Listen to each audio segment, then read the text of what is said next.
Aditya only goes to bed around 11 p.m. Is it okay? It is definitely not okay. A lot of parents purposely exhaust their children by not allowing them to sleep during the day and by encouraging excessive physical activity during the late evening. They feel that it will be easier and quicker to make a tired child go to sleep. This is, however, not true. Ironically, tired children are more difficult to put to sleep and are more cranky during bedtime. Additionally, they also tend to sleep less and have a more disturbed sleep pattern. Hence, you should not unnecessarily tire your child during the day with the intention and hope that your child will sleep early at night. Parents also complain that their child becomes hyperactive, starts running around and does not appear sleepy at bedtime. This especially happens when you delay the bedtime. Unlike adults who become groggy due to the lack of sleep, sleep-deprived children actually become hyperactive. Therefore, do not purposely tire your child and set an early bedtime instead. Ideally, you should work on setting an early bedtime alongside eliminating the sleep props. However, if you feel that it is getting too much, then you first need to eliminate the sleep props and allow your child to follow his usual sleep pattern. Once the sleep props are eliminated, then you can work on setting an early bedtime.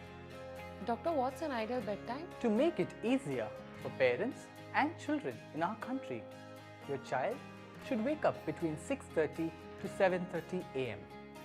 So let's calculate this backwards. If your child wakes up at 7 am and requires at least 10 hours of sleep, then your child should go to sleep latest by 9 pm. Hence, it is recommended to set your child's bedtime between 8:30 to 9:30 pm and the wake time between 6:30 to 7:30 am. However, on a one-off day, if your child appears tired early, be flexible based on the situation. It is better to put your child to bed a little earlier than the set time, rather than making your child even more tired.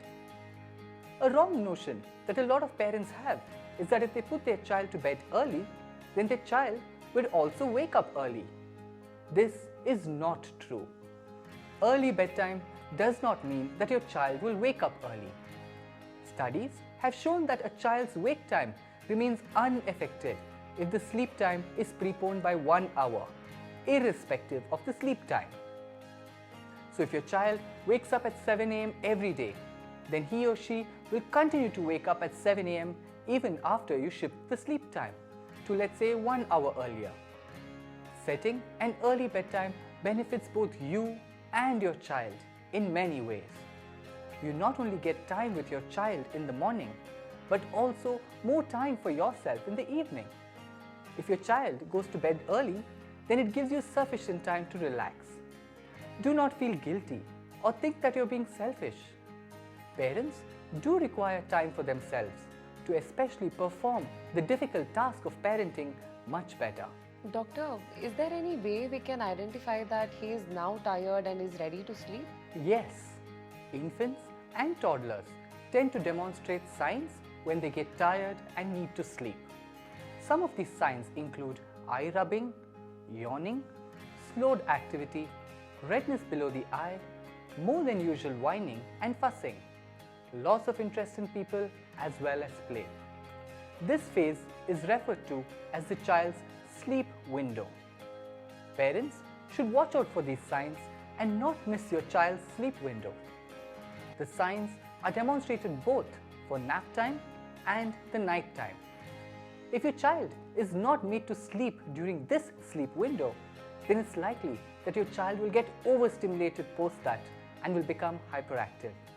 It then becomes really difficult to put your child to bed and can also result in poor sleep. So parents should keep a close watch on their child's sleep window and try to ensure that their child is put to bed during this sleep window.